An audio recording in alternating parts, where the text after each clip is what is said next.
Oh, God. Oh, my God.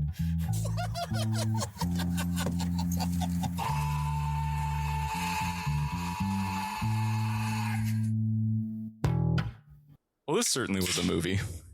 Yeah, it took me No preamble, no.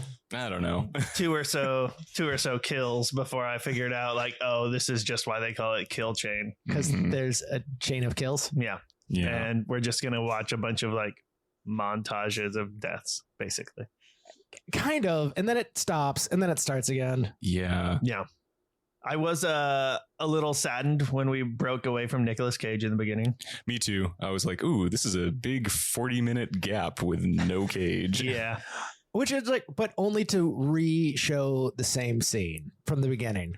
Yeah. That was lame. That was only From a different angle. But so that was only put in there solely to let you know Nicolas Cage would be in this film eventually. Yeah. And to create like the initial loop. Yeah, I guess that's true. I do think that it was more Cage bait. You know? Yeah. It was like, hey, no, he's here. Don't worry. You don't have to wait until the end of the movie. Well, you've got Nicolas Cage now. Yeah. Ooh. Now just wait until the end of the movie for the rest of the Nicolas Cage. So I'm going to wait till the end of the podcast to do the intro. Good. Yeah, I like that. Yeah. We'll loop back to it. Yeah. Obviously, we're talking about Kill Chain from 2019. Starring Nicolas Cage. and Jason Stackhouse. Yeah, he is in there. Yeah. also the guy from Just Shoot Me. Yeah, that guy too. That guy too. And to which I responded to Sean, David Spade. And then I was like, no, the bald guy who, and Peter's like, it was a joke. I'm like, oh, I was very tired last night. And then I thought, I'm like, David Spade in this movie would be great. Kind of awesome, right? Like, I think that's my beef with it is that It's not David Spade's not in it. yes, that's number one. But no, like, I feel like if you're going to play up all these, the very bad woman, the old sniper, all these character names and everything, it's like, go fucking wild. Yeah, Castaway. Yeah. And then they didn't. Well, so right when we fired up this movie at home, I had just read an article stating that like the Writers Guild was advising its members not to work with Millennium Films. And then it's just Millennium Films. And I was like, it's going to be one of those films. Nice. And it was. Yeah. I enjoyed the ride. Yeah, try and give us a summary. Whoever wants to take a stab at that. How about we just go back? We'll ping pong this. We'll just like each tell it, go for a scene. You're fucking fine. So it starts off in a hotel. Nick Cage is a hotel keeper. Yeah, he's a clerk. Clerk, Yeah. that's the word. He's the owner of a hotel. In a real piece of shit part of town. In a real shit piece part of part. Wow. Uh-huh. We'll keep that. Yeah. Some gentlemen, no good nicks come in and Yeah, not like me. I'm a real good Nick. Continue. take Nick Cage's guns and make generally threatening remarks about him like having stayed in one place too long. And when he offers to tell them a story, it then hard cuts to an old sniper looking at rice cookers. Wow, my brain. All right, dude. Nick, you go. Let my brain like buffer. Yeah. So we've got Sniper looking at rice cookers, and he eventually gets into a situation where it's like, oh no, there's a sniper on the other roof. Like, who's sniping who? And so we get through that scene with him getting shot and laying on the ground.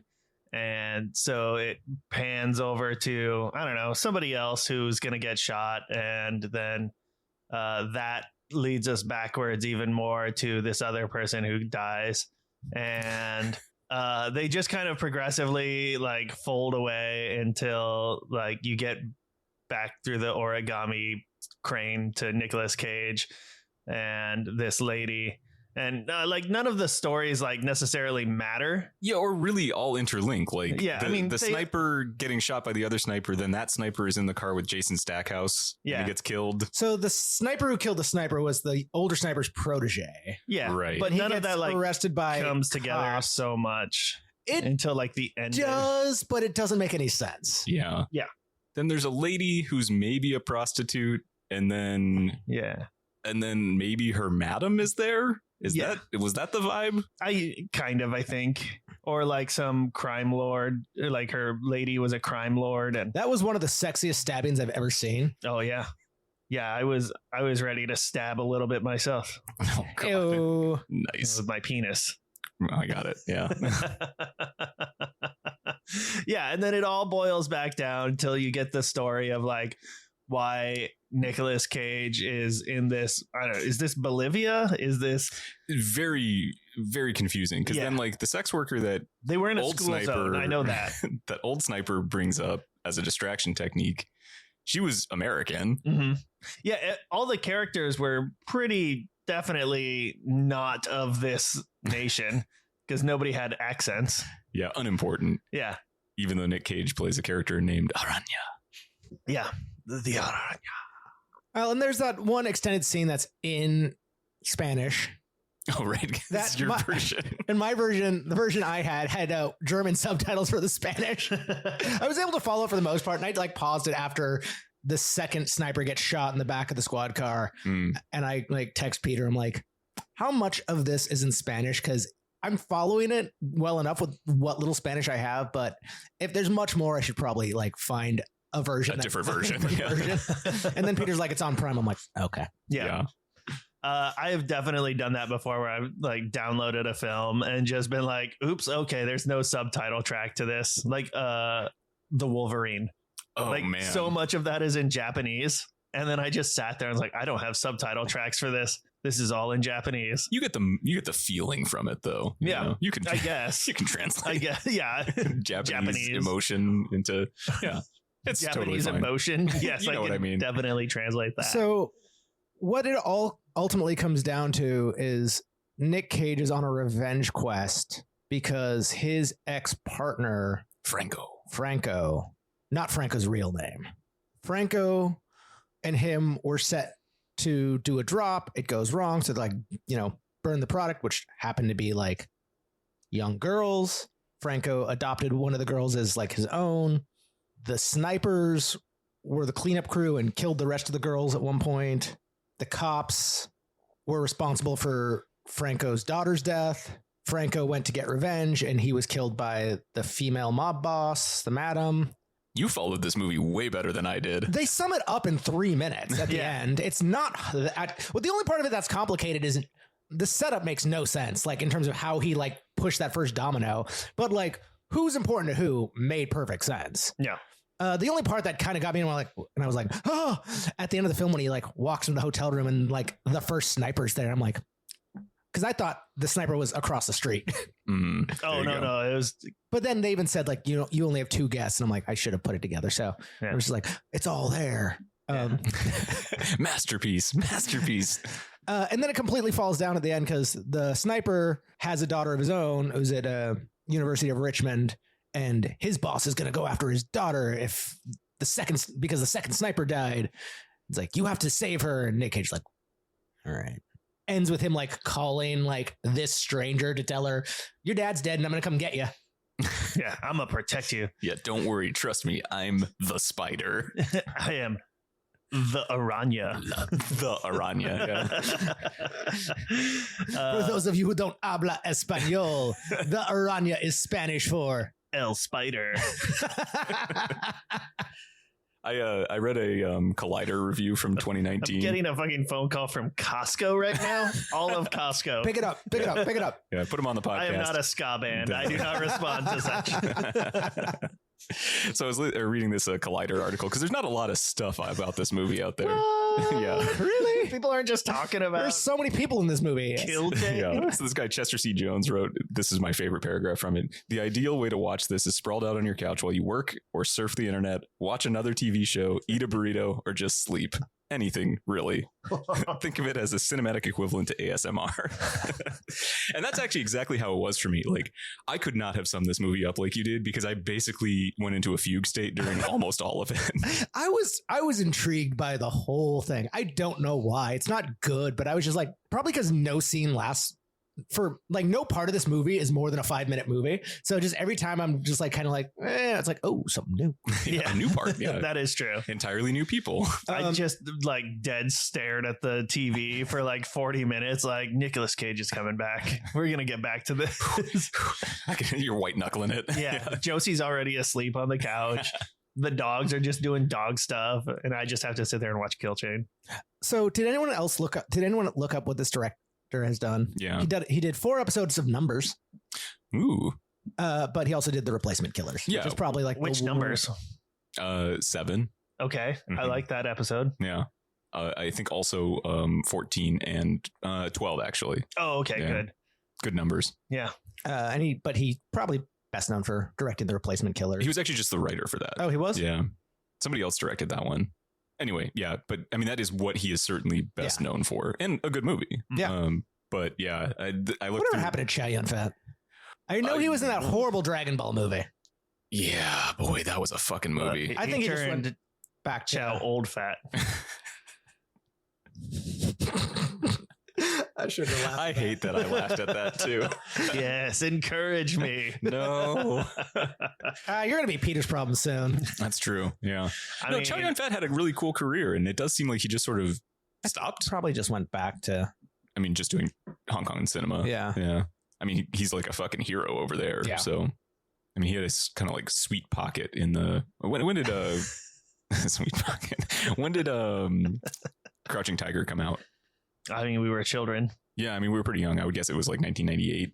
Yeah. 97, 96, 2000. I danced around it. Replacement Killers was directed by Antoine Fuqua. Oh yeah, Fuqua. What else did he do? What else did a different director do that isn't related to Kill Chain? He did the Equalizer Well, movies. this is a director chain. Training Day, Oh yeah, that's right. The Magnificent Seven, The Bad One. Olympus Has Fallen. Oh, that's the White House movie. Yeah. Yeah. I watched that Those one were not time, great. like very hungover or something, and I was like, "This movie sucks." Like, what the Yeah. fuck? Was that a Renner? Is he in that? No. Olympus Has Fallen is Morgan Freeman and I was gonna say it sounds like a Denzel Washington. it's a Gerard Butler. Oh, Oh, okay. Gerard. Yeah. All right, that makes sense. That is, yeah, kind of Renner adjacent. What is, and then there's the other series that's more or less the same with Channing Tatum, White House Down. That's the one. Mm. Yep. Very similar You know, concept. this shit would have happened if we would have elected President Harrison Ford for a second term. It's true. I think my favorite kill was one of the more subtle kills in this movie, in the kill chain. I liked the poisoning. Oh yeah, that was a good one. Yeah. The poisoning was a good kill. Yeah. What was your favorite kill? Other than sexy stabbing. Yeah. Sexy I mean, stabbing. sexy stabbing could be your favorite kill. That's fine. Yeah. I don't know. This movie's kind of like pretty sedate until like in terms of like the violence until it's not, because when the guy gets his brains blown out in the car, that's pretty like visceral. But when dude gets shotgunned, Oh yeah, that's pretty the good. shotgunning. Yeah. I did enjoy the Jason Stackhouse Miguel argument death. Oh yeah, I thought the that was car a good one. shootout. Yeah. What annoys me about this chain of kills is these like professional killers is like, okay, I'm gonna like sneak the door open to get him to come out. I'm like, I don't think that's an armored car. Just shoot through the door. Yeah. Right. Just shoot through the fucking door. It's like a Toyota. Like, Yeah. come on. Yeah. I did enjoy the the feet are coming down. He shoots him right through the legs. Oh, he's collapsing. Oh, it was the corpse. That all was the kind of time. sick. That was And then pretty good. like, fucking Jason Stackhouse dips his head down on the other side. It's like, oh, I got you. His is the only Shoot death at we don't see. We just hear him Yeah. because the crazy He gets lady- tortured. Yeah. Right. Right. And then she like kidnaps that guy to drive her down to the hotel Uh huh. and then does kind of a little sexy striptease in the back. And she's like, you can look, but don't crash the car. I don't care if you look. So weird. So he looks a lot Yeah. until she just takes And then the she has mirror sex away. with Nicolas Cage. Yeah. That's the part that annoyed me the most is when she like just tears off his rear view mirror. Got to do my makeup. But then, yeah, there's the needless sex with Nicolas Cage, just so she could say she had sex with Nicolas Cage when like people come and look for her. Yeah, I don't know. It didn't make a ton of sense. It's like, oh, this is going to inspire him to help me. Right. Newsflash: once they have the sex, it doesn't matter. Yeah. Like, But he's also maybe an assassin who's like seen too much or like kind of over it. Because that was the reasoning for the handler gave for retiring the older sniper was just like, you've lost your edge. You don't drink anymore. You don't fuck anymore. That's right. Like, you're not drowning your sorrows of the horrible things you've done, and we're worried you're going to talk. Okay, you found peace. We don't like that. Too much time just looking at yourself in the mirror now. It's no bueno. See? No bueno. Spanish. Yeah, I brought it nice. back. That was very good. The Aranya. I don't, just traveling with a rice cooker seems like a pain in the ass. It really does. It does. Yeah. Like- I mean, unless you like store some shit in there also. You have to clean it. And it doesn't look like he's staying at the most reputable of places. That's true. I do like that he's looking into a travel-sized rice cooker, and the question that like knocks him out of it from his daughter is just like, how much does rice cost? Like, wherever you go, how much is rice? It's cheap. Yeah, just Don't spend even. $1. Yeah.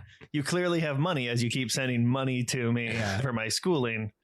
I thought one of the things about this Rice. movie that actually looked pretty good is the fact that it looked pretty good. Like, Yeah. it's shot well. Shot well. It's A all little digital. shaky. You know, little shaky cam, which Yeah, whatever. But but I like the lighting palette. You know, I thought that was cool. I mean, Nick Cage is fun in this. I like when he's telling his story. yeah, he is a fun character. I did hate that it starts off with like, you want to hear a story, and then it cuts to dude in the room, and then we go through the kill chain, and then it just gets back to like, you want to hear a story? I'm like, so that wasn't the story? yeah, here's a different Nope. story. But I just like when he's kind of doing his monologue, and one of the killers, like, there's the guy he poisoned that's on the table that we know is dead. But one of the train killers like, this guy's dead. He's like, yeah, I poisoned him. I was just getting there. It was part of the story. You're jumping ahead. And that one guy's just really mad that he wasted half an hour of his life listening to this story. Just like the rest of the audience. I loved it. Kill chain. Kill chain. I would put this above retirement plan. Oh, you Really? are dead wrong. Yeah. Ah, That's a wild assessment. I know you really did hate retirement. I didn't Plan. hate it. I just didn't think anything of it. Well, I can say definitively that this movie has zero bobos. It does have zero bobos is Yeah. a no-go for me. No, No bobo, no, No go-go. Yeah, the fact that it completely rolled off of my brain and I watched it 2 days ago, I'm like, I can't put this above retirement plan, which I still think about. So I don't. I Yeah, do think interesting. about it. I like old Nicolas Cage a lot, though. I Yep. like seeing him just be old. yeah, kind of his badass grandpa mode is cool. Uh-huh. I mean, this definitely fits in that. This should have been straight to DVD. It could be the same character.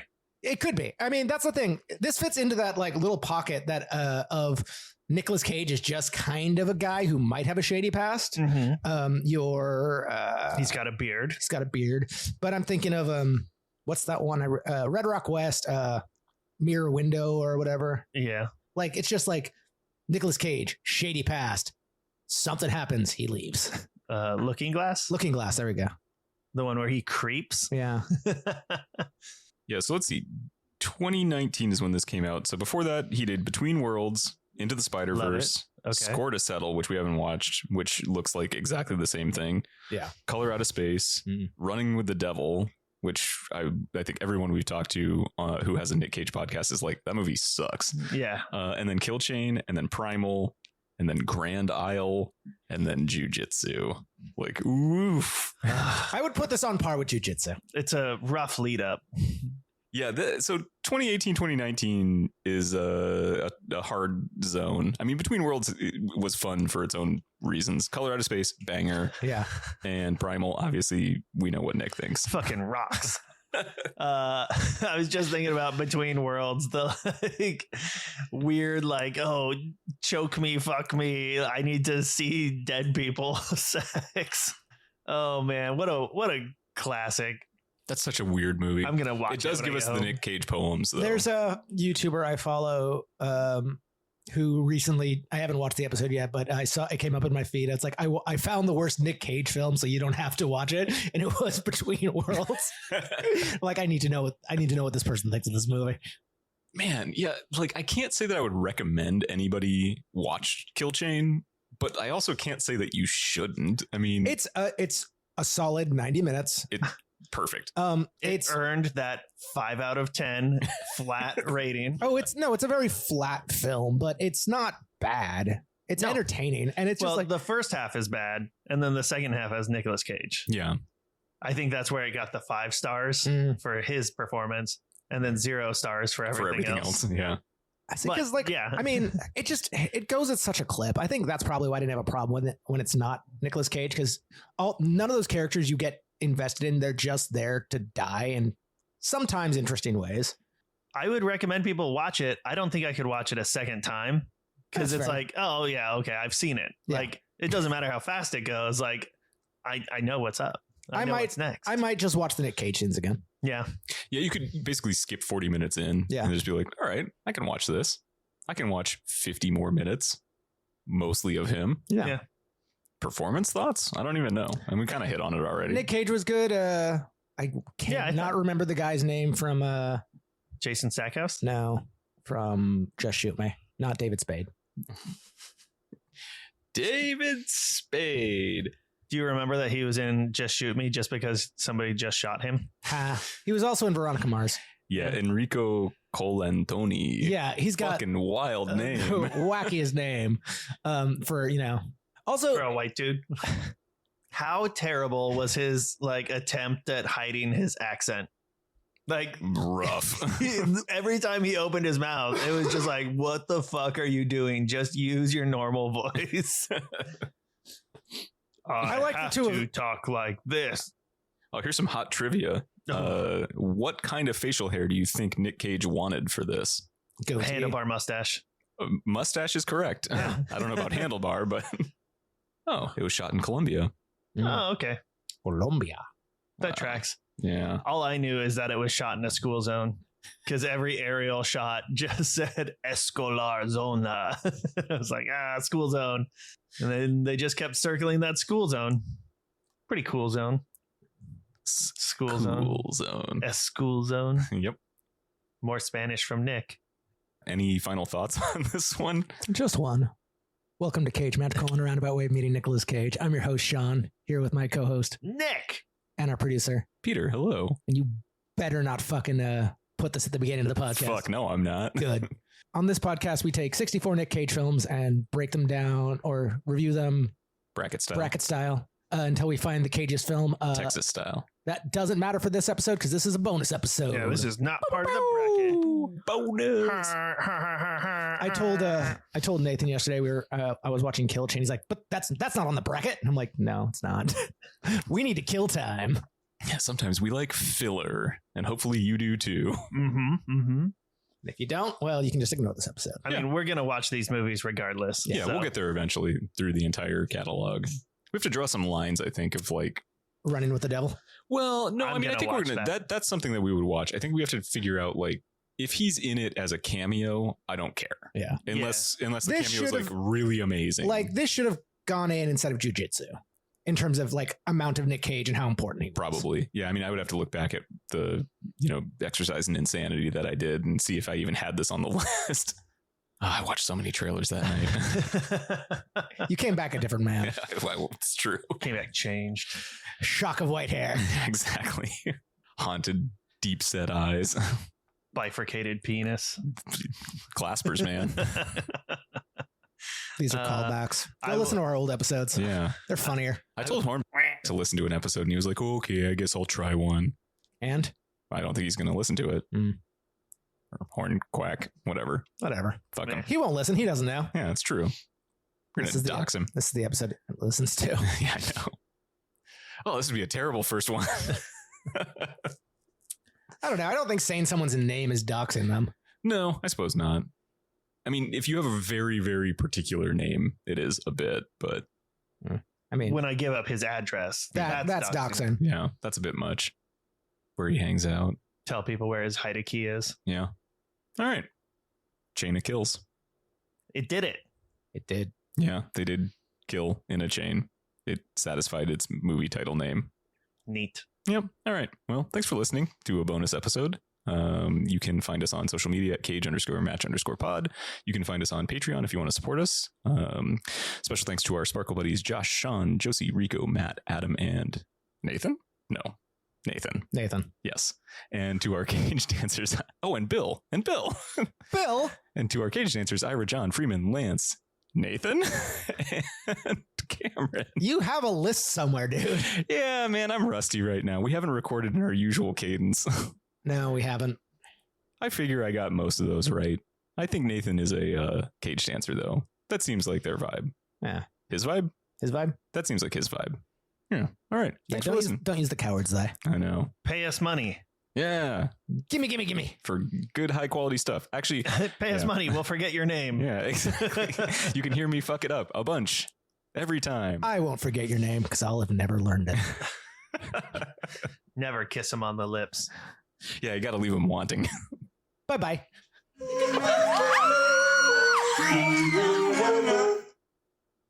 Bye. So did anyone else think when he was telling the story about Franco and the daughter disappearing that he had sex with his like adopted like niece? Yeah, kind of. Oh, I don't know. It was very like I was just like, wait, what the, is that supposed to be who the girl is? Why are they telling us the story? I don't like the story anymore. oh no. And then it made more sense. I'm like, oh, good. That poor girl just died. Yep.